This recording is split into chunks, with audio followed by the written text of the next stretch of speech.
Hola, buenas tardes. Bueno, primero aprovechar para agradecer a la organización la oportunidad que nos ha dado para presentar los resultados de estas dos excavaciones y al mismo tiempo felicitarles por este congreso y los datos que se están presentando a lo largo del mundo. De forma un poco rápida y localizándonos dónde vamos a estar trabajando, los casos que voy a presentar se ubican en la zona de los Arribes del Duero, concretamente en la parte en que Escos se convierte en una frontera de España y Portugal. Y se trata de dos castros prerromanos, bueno, de un castro prerromano que es el de la Cigodoña, situado en Pina del Oro, que vemos en la parte derecha de la pantalla, y un castro romanizado, que es Peña Redonda, que se ubica en el municipio de Villanueva de la Aldea. La zona de los Arribes, como ya esta mañana nos mostraba una compañera portuguesa, es una zona con mucha ocupación castreña. Realmente, pues, en este pequeño trozo de mapa ya vemos 4 yacimientos, podríamos añadir uno más, de los castros, que se encuentra un poquito más afuera de esos Arribes, que es en Castro Alcañices, y siguiendo el mismo río, a ambos lados de los Arribes se encuentra una densa ocupación de la Edad India.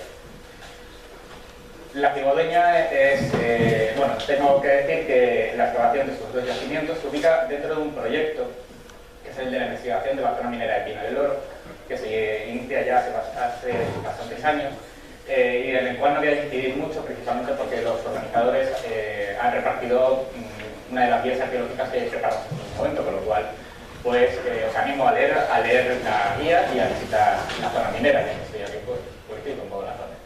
Bien, la Cigodoña, como comentaba, la zona minera de Pina del Oro es una zona explotada en época romana, pero no solo analizamos lo que es la explotación, sino también lo que es la ocupación y el territorio en época romana y en época prerromana. Nos interesa ver esos cambios que se producen con la introducción o el proceso de conquista. La Cigodoña es el caso que vemos en pantalla. Las primeras informaciones nos las aporta Ángel Esparza sobre ese yacimiento, que ya señala que se trata de un castro situado en los Arribes, con un recinto amurallado parcial, porque en su parte meridional, como vemos en pantalla, aprovecha la fuerte caída que en ese punto los Arribes tienen. Las aproximaciones que llevamos a cabo inicialmente fueron a partir de la fotointerpretación, la cartografía y un levantamiento topográfico de realidad. Bueno, estas son una serie de imágenes, simplemente, pues el vuelo clásico, el vuelo americano, pero también existen otros vuelos posteriores, como este del 76, bastante interesante, por ejemplo, por el nivel del agua del embalse, el del 84 de Icona, y ya las ortofotos más actuales del PENOA, que nos están dando también otra serie de información. Bueno, las imágenes se fotointerpretan, ¿vale? Aquí, y el caso no presenta ninguna gran dificultad, realmente tiene un sistema defensivo bastante sencillo, una línea en muralla que se ubicaría en su parte norte, que define un recinto que tendría más o menos esta forma. Es un tamaño relativamente pequeño, 0,8, 0,9 hectáreas. La muralla se encuentra principalmente visible en lo que sería la parte oriental y norte. Se pierde un poco en esta zona, en la parte nororiental, y ya directamente todo lo que es la parte meridional no tiene ningún tipo de estructura. Como vemos ya en pantalla, se observan dos cuerpos semicirculares, que son bastante curiosos y luego más adelante los trataremos un poquito más profundamente. Internamente, el castro presenta dos plataformas, una al sur, que es la más elevada, y una al norte. Pero son plataformas naturales, al igual que la muralla está aprovechando también otro nivel natural para monumentalizar mucho mejor esa pequeña colina, ese pequeño texto. Esas excavaciones que se llevan a cabo en la fase final de investigación de la zona minera de Pina del Oro tenían como objetivo principal, es importante el objetivo, tan solo categorizar estratigráficamente y cronoculturalmente el yacimiento, por lo cual se planteó solamente un sondeo estratigráfico que afectaría al interior del castro y parte de la muralla, y una pequeña limpieza del exterior y uno de esos cuerpos semicirculares. Ese es el aspecto de esa... Bueno, las fotos, está un poco desenfocado, tengo que decir que en pantalla se ve mucho mejor. Este es el aspecto de la muralla antes de la limpieza. Como vemos, aunque se aprecia el cuerpo del mismo, los elementos modernos de cercas y cortinas cubren o enmascaran un poco la morfología que tendría, que es básicamente como queda en esta imagen. Esa limpieza fue realizada manualmente y tan solo se eliminó lo que era un derrumbe de la propia muralla. Cabe decir que para desgracia nuestra pues no aparecieron esas piedras grabadas, que están apareciendo a todos vosotros en otras partes de Portugal y de la península. Bueno, lo interesante quizás era la documentación, mucho mejor, de este cuerpo semicircular, que como vemos se encuentra amortizado por esta cortina. Y otro elemento interesante es que ese cuerpo está adosado a la muralla, no está trabada con el lienzo. Entonces la muralla se construye y en cierto momento, no tiene por qué ser muy lejano, posiblemente casi inmediato, se adosa esta estructura. Y como si como se han dado cuenta, no le estoy dando un nombre concreto porque entraríamos en un tema de discusión. Pero bueno, básicamente la función principal es estructural. Estamos en un punto en el que la muralla hace un cambio de orientación. Como hemos visto en la foto, la orientación provoca que posiblemente haya una serie de fuerzas en el lienzo que favorecerían su colapso, con lo cual ese cuerpo actúa como contrafuerte. Eso no elimina que tenga otras funciones como de vigilancia, o de torre o de monumentalización, que también las tiene. La excavación del interior fue bastante reducida, como vemos en pantalla, 3 metros de ancho por 13 de largo, aunque 13 y 6 corresponden al exterior, y en cierto momento se llevó a cabo una pequeña ampliación en la parte. De forma resumida, la parte más meridional de la excavación fue bastante nula, los niveles están completamente avanzados, pero a partir de estos dos muros que vemos aquí, y ahora explicaré, se encontró una serie de fases bastante interesantes. Bueno, esta sería la calle exterior de la muralla, y la calle interior más o menos se sitúa en este punto. Hemos documentado 4 fases, al menos en este punto. La más antigua es solo un fragmento del hogar, que se sitúa donde veis.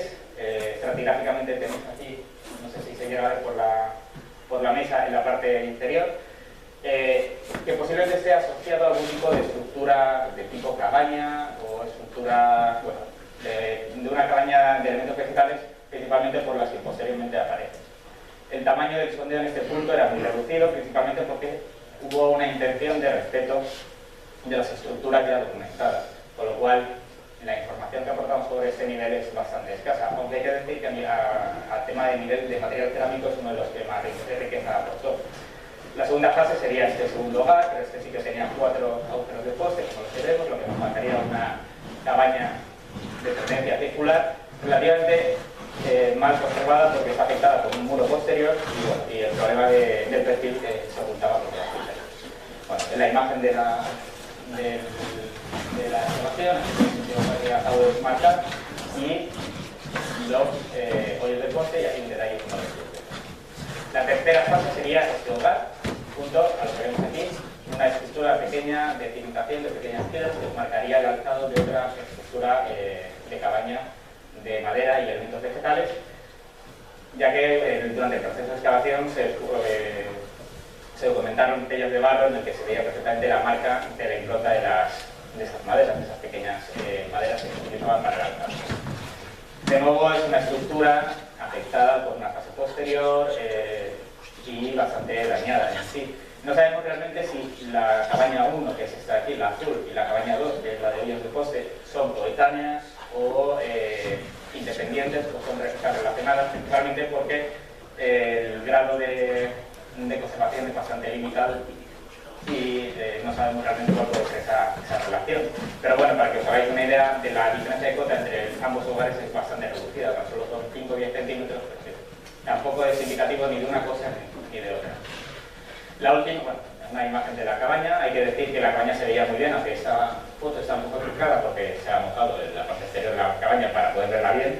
Se observaba bien no solo por el hogar que está aquí un poquito refractado, sino también por la diferencia de estratigrafía, que ya vemos más avanzada esa excavación.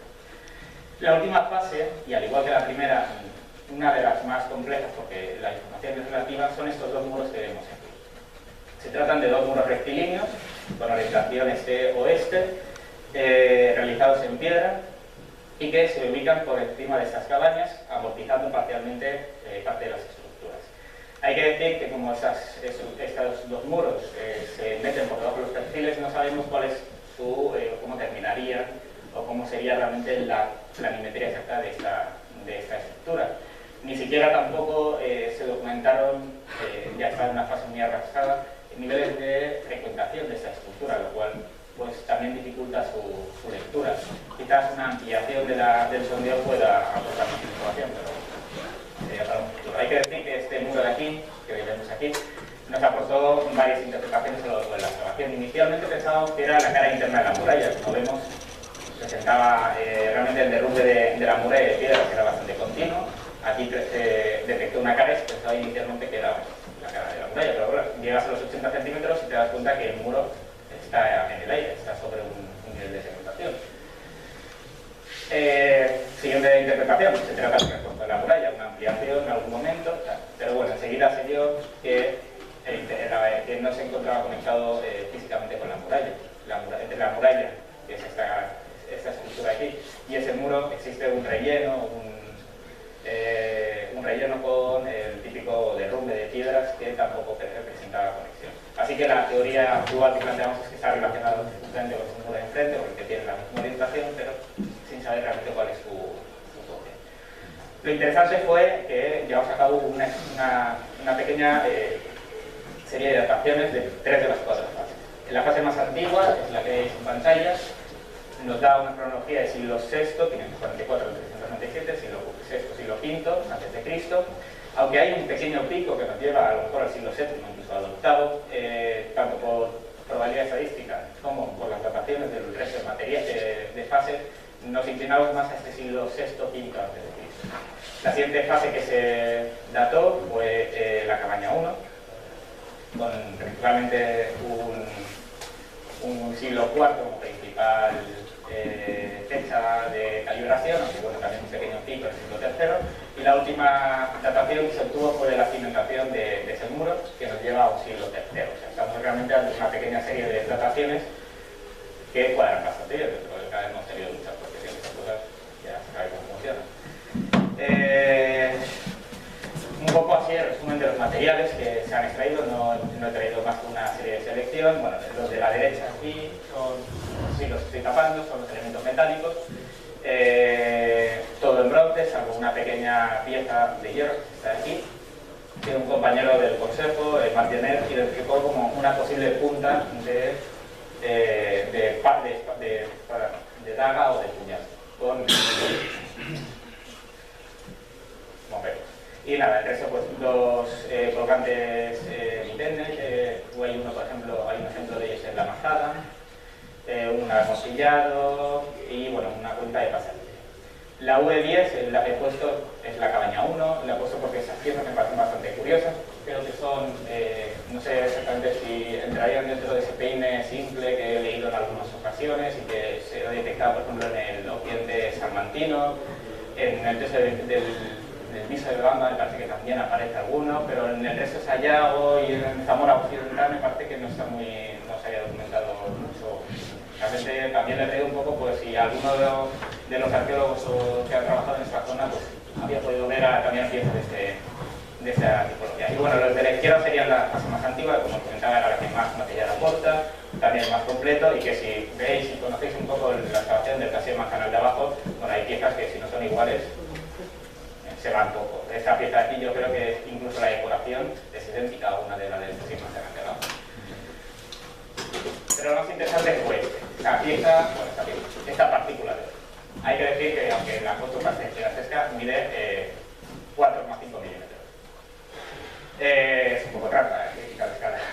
4,5 milímetros de largo, 1,5 de ancho y 0,5 de grosor. Realmente es uno de los hallazgos más fortuitos que se pueden haber producido desde que me metí en la arqueología. Se coge como en todas las excavaciones, se cogió material de cada una de las unidades estratigráficas para su flotación. Y una de esas bolsas, procedente de la cabaña 1, esa última cabaña que habíamos visto, se flota y se separa, por lo típico, los carbones y demás. Y el material pesado se realizó también su investigación, su estudio y su separación. Y entre las piezas que aparecieron, sorprendentemente, fue esta partícula. Es una partícula que nos aporta mucha información y mucho interés. Recordamos, en una zona minera aurífera. Pero es una zona minera aurífera en primario. Y esa partícula no es de primario. Forma redondeada, contornos suaves, un tamaño bastante grande para el oro. nos lleva a pensar, es una partícula procedente de un secundario, y el único secundario que puede existir en esta zona son los placeres auríferos. Los placeres procedentes de los arroyos que pasan por la zona aurífera, arrastran el oro y lo llevan a esa desembocadura del Duero. Aquí tenemos un mapa de la zona minera se concentra principalmente aquí están las principales trincheras y explotaciones en primaria, y los diferentes arroyos que hay por la zona, por si algún día os apetece, son auríferos, con lo cual si vais a una batea podéis sacarlo con un poco de esfuerzo a haceros un anillo, eso y 15 años. El arroyo, la zona minera termina aquí y el arroyo continúa y como buen arroyo aurífero arrastra ese material y lo va depositando. Las muestras, por ejemplo, procedentes de la zona de cabecera, esta es una trinchera, la trinchera de los Monticos, nos muestra este tipo de morfología. Sé que la imagen no es muy clara porque al estar hecha con microscopio, en cuanto coges un poco de profundidad de campo, se enfoca. Pero bueno, me creeréis si os digo que son líneas alistadas, formas dendríticas, engajes de cuarzo, todo eso que nos indica que es un material de primario. Cuando te coges la muestra de la U21, que precisamente está a los pies del yacimiento romano que hemos buscado hasta aquí, lo que tenemos son otras formas, unas morfologías más redondeadas, más suaves, depende también del proceso, pero siguen conservando a veces el cuarzo, porque no deja de ser oro primario, pero no tienen esas formas alistadas. Es un detalle, un aumento para que veáis que se parece mucho a la pieza, aunque bueno, para que os hagáis una idea, eso es 1 milímetro. Y ese es el tamaño de la partícula, 1 milímetro, con lo cual imaginar separarlo. Y yo solo digo eso, que me quedé ciego. Estas son las imágenes más buenas que hemos obtenido, porque están hechas con microscopio de barrido electrónico. Bueno, las diferencias son claras. Esta es una pepita de trinchera. Bueno, quedaros si queréis con la escala de aquí abajo, 300 micras, 50 micras, que ni siquiera sé cuántos milímetros son, pero vemos esas líneas alistadas, esos ángulos rectos, frente a una de arroyo que ha pasado bastante, que ha circulado bastante y que nos muestra unos perfiles redondeados. Y de nuevo, esa partícula que hemos obtenido, que está fijada ya tiene 2 milímetros de escala aquí abajo, con unas formas más redondeadas. ¿Qué demuestra este elemento? Es bastante interesante porque hasta ahora la explotación aurífera de la edad del hierro, aunque hay discusión y no voy a entrar mucho en ello, sobre si es también en primario o se hace en galerías. Por ejemplo, ayer Arcendilla defiende que hay una minería en primario. Generalmente, de todas formas, siempre se habla de una explotación de los placeres auríferos. Y tenemos los textos de Estrabón, que nos habla del bateo por parte de las mujeres de los ártaros, me parece, y ese tipo de elementos. ¿Qué ocurre? Que arqueológicamente no se podía documentar. Los elementos que se utilizan para el bateo realmente son perecederos. Las bateas, incluso las más, hasta hace 50 años eran de madera muchas veces, en la zona de Galicia y demás, con un nudo de castaño te hacías una batea y funcionaban de esa forma, con lo cual o tienes un yacimiento con una buena conservación de elementos vegetales o ese tipo de material no te aparece. Es un elemento bastante interesante porque confirma una teoría más o menos aceptada de la explotación de estos placeres auríferos por parte de las comunidades indígenas. Dejando de lado la Ribadeña, ya entrando en Peñarredonda, me quedan creo que 10 minutos, el yacimiento de Peñarredonda se ubica en Villarriba de la Ribera, también en la zona de los Arribes. En este caso, también seríamos una pequeña zona aurífera, que no habéis comentado. La zona minera aurífera principal de Pino del Oro se ubica en el propio municipio de Pino, pero existen otras explotaciones que se desarrollaron en Villarriba de la Ribera. Peñarredonda es un caso un poco conocido más en la bibliografía, sobre todo porque nos da ya información sobre el mismo Gómez Moreno, ya a principios del siglo XX. Se trata de un pequeño teso aislado en el cual existe una peña caballera, que es la que da nombre al yacimiento, que es Peñarredonda. La morfología realmente, aunque ahora ya, pues vista ya con el tiempo, parte castreña, hay que decir que no tenía un recinto muy bien definido, o no se definía muy bien el recinto.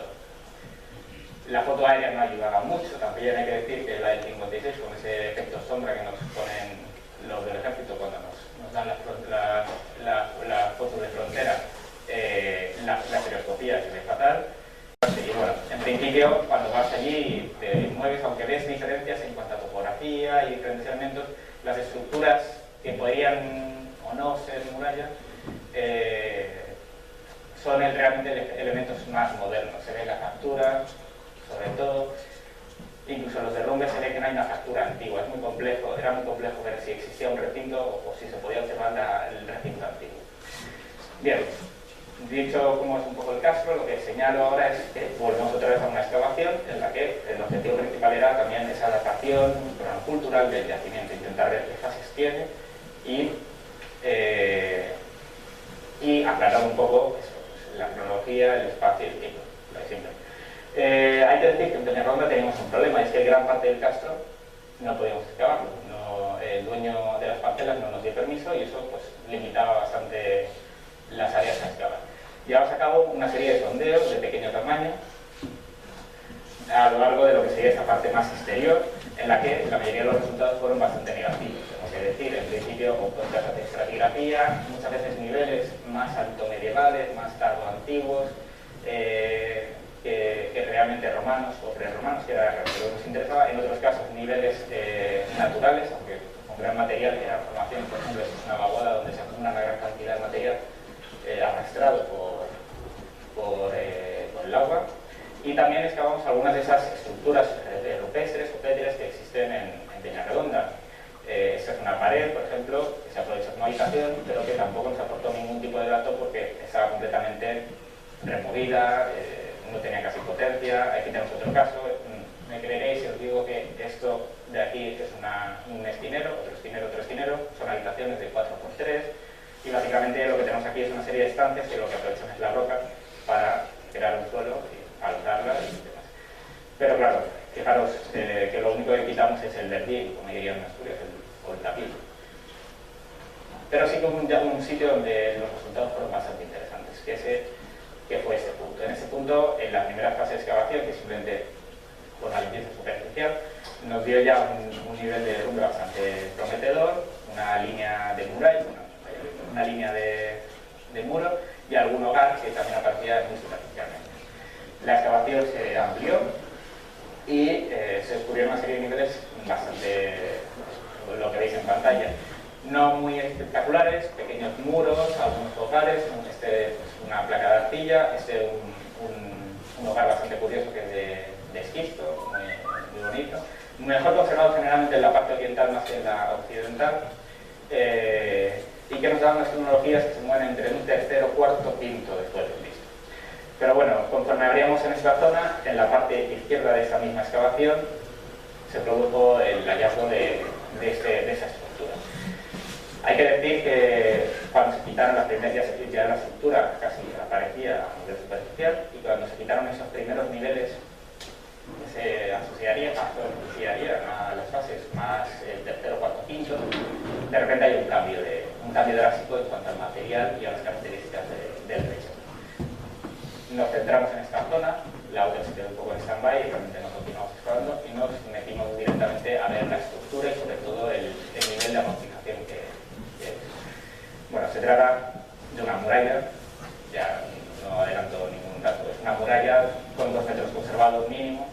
El ancho no lo sabemos claramente porque como las fotos que hemos visto al principio es este bancal de aquí, daría al exterior, son otros 2 metros más, pero muy posiblemente tenga entre 4 metros, 4 metros y medio. Pero claro, no íbamos a juntar un bancal porque ahí te arman lo suyo cuando les toca hacer las cortinas. Y bueno, pues estábamos en la parte interior y lo que descubrimos principalmente es que hay un nivel de amortización con forma de talud, que es esta línea que os estoy marcando aquí, en el que, aunque existe una gran cantidad de piedra y podría parecer un derrumbe, no es en realidad un derrumbe de la montaña. Estamos ante un nivel que hemos definido mejor como una escombrera. ¿Por qué? Porque aparte de la gran cantidad de piedra que aparece, nos aparecieron 14 kilos de cerámica y 8 kilos de hueso. No es tampoco un vertedero al uso, porque es que no aparecían paquetes de ceristas, no aparecían paquetes muy orgánicos, o sea, tampoco se puede definir como un vertedero. Así que hemos pensado, o la mejor definición es que se trata de una escombrera que además es bastante irregular. A nivel de material, además, bueno, tengo que decir que ante la potencia, la vamos bajando y viendo que no cambiaba, aplicamos al final un nivel de una división por niveles artificiales, un poco para ver si luego el estudio de los materiales nos diría un poco una información que visualmente la estratigrafía en ese momento no nos aportaba, pero es que da igual. Es una unidad entera, la 251, da igual el número de artificiales que le creáramos, porque los materiales que aparecían eran un revuelto. Tenemos materiales a mano, tenemos materiales importaciones a torno, pero es que tenemos facetados, tenemos a torno lento, a torneta, todo eso revuelto y aparecen en todas partes. O sea, en la parte de arriba te da igual que tienes de arriba por abajo. Tienes a mano arriba, pero tienes abajo. Tienes torneta arriba, tienes abajo.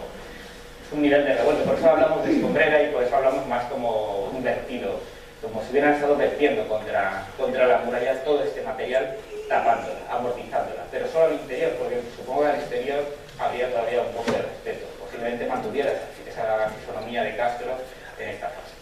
Nos arriesgamos y pese a hacer un poco un nivel bastante raro, llevamos a cabo una adaptación a partir del material óseo recuperado y nos da un siglo primero, un cambio de era, o un siglo primero segundo antes de Cristo. ¿Cuál es la interpretación que hacemos? Bueno, ahora esto lo pongo un poco en pausa para terminar aquí. Bueno, bajo ese nivel de escombrero nos aparece una vivienda en la edad del hierro, que no pudimos sacar. Fijaros ya lo pequeño que era el sondeo, la falta de tiempo y de medios nos limitaron a tener que ir cuadrando poco a poco y finalmente ni siquiera pudimos llegar a saber bien este nivel de la edad del hierro. Posiblemente tenga más potencia y continúe, a lo mejor se conserva, yo qué sé, un metro más de muralla, ojalá, porque sería la verdad es que estaría muy bien, pero bueno, sería cuestión de volver a abrir y continuar hacia abajo. Pero bueno, es una cañada de hierro, una adaptación también de la última fase, de ese siglo II primero antes de Cristo, con su hogar, y con estos materiales, y llevamos materiales que sí que son más tipo como los de la ciguadoña, como los que aparecen en la ciguadoña, que eran más normales. ¿Cómo interpretamos ese nivel de amortización? Porque es bastante curioso que la muralla, que hasta ese momento se había respetado, de repente se convierta en un elemento amortizado. Pues lo interpretamos como que se está produciendo algún tipo de cambio a nivel interno del Castro, me refiero a nivel social, que lleva que hace que la muralla deje de tener la importancia que hasta ese momento debía tener para la comunidad. Y al perder esa importancia, da igual lo que pasa a la muralla. Ya no tiene respeto, ya se puede tirar, ya se puede utilizar realmente como vertedero, y ahí va a empezar a caer todo. Y al mismo tiempo ese nivel de vertedero nos está diciendo que debe ocurrir algún tipo de cambio estructural dentro del Castro, porque ese escombro tiene que aparecer de algún sitio, no aparece de la nada. Posiblemente algún tipo de remodelación interna que tan solo una excavación en área nos podría realmente confirmar, y estamos ya un poco en el campo de la especulación. ¿Con qué asociamos este cambio? Nosotros asociamos el cambio, pues el cambio de era un poco siglo I antes de Cristo, con la llegada del poder romano y la continuidad de este yacimiento ocupado en época romana.